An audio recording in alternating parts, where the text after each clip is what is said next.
কথা বলতে চাই, আপনারা জানেন স্বাধীনতা ৫১ বছরে এসে দাঁড়িয়েছে। এই ৫১ বছরে এসে আমরা দাঁড়াতে গিয়ে এই গত ১৩ বছর এবং আগের সরকারের বিভিন্ন বছরের বিভিন্ন মেয়াদের যে সময়গুলো, বিশেষ করে বিএনপির ৫ বছর বা তার আগে আমাদের হুসাইন মোহাম্মদ এরশাদের ৯ বছর, এই যে একটা লম্বা সময় আমরা বিভিন্ন সরকারকে দায়িত্ব পালন করতে দেখেছি। যখন যে সরকার দায়িত্ব পালন করেছে সেই সরকারই জনগণের সাথে প্রতারণা করেছে। এটা আমি আগেও বলেছি, আজও বলছি।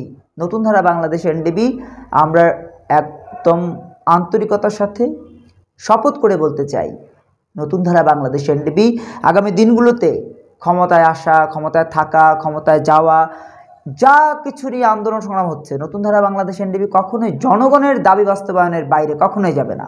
ক্ষমতা সেটা আমরা আসতে পারি, ক্ষমতা সেটা না আসতে পারি, ক্ষমতা থাকতে পারি, ক্ষমতা না থাকতে পারি, এভরিথিং যা কিছু হয় সব কিছুতে একটা মাত্র লক্ষ্য থাকবে, সেটি হচ্ছে সাধারণ মানুষের মুখে হাসি ফোটানো। আজকে সাধারণ মানুষের হাসি ফোটানোর কথা বলে প্রতারণা করা হচ্ছে। আজকে সাধারণ মানুষের মুখে হাসি ফোটানোর কথা বলে দেশের বাইরে টাকা পাচার করা হচ্ছে। আজকে সাধারণ মানুষের মুখে হাসি ফোটানোর কথা বলে মেট্রো রেল করা হচ্ছে।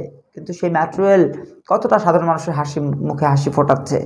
একজন সাধারণ মানুষের পক্ষে কি সম্ভব মেট্রো রেলে চড়া?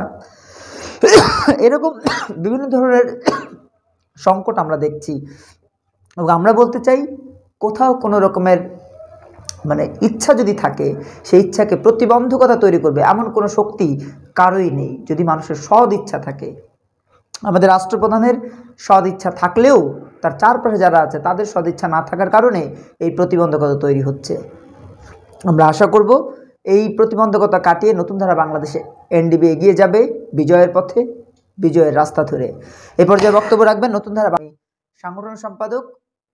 আমাদের আন্দোলন সংগ্রাম, আমাদের চেষ্টায় একজন প্রেরণা, এবং এই প্রেরণা আমাদের আরও প্রয়োজন। আমরা আশা করব ওয়াজেদ রানা ভাইয়ের মতো করে আমরা আগামী দিনগুলোতে আপনাদের মধ্য থেকেই সেই আলোকিত মানুষ পাবো, যারা সংসার, পরিবার, সন্তানের পাশাপাশি দেশের জন্য একটু হলে ভাববেন।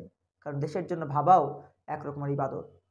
আপনি নামাজ পড়বেন, আপনি রোজা রাখবেন, আপনি জাকাত দিবেন, আপনি হজ করবেন, আপনি ঈমান আনবেন, সব কিছুর পাশাপাশি কিন্তু একটা বিষয় আছে, সেটা হলো যার মধ্যে দেশপ্রেম নাই সে তো কোনোভাবেই ইসলামের কাতারেই পড়বে না। অতএব দেশপ্রেমের যদি সত্যিকার অর্থে অংশীদার হতে চান, ভাগিদার হতে চান, এমন রাজনীতি করুন যে রাজনীতিতে কোনো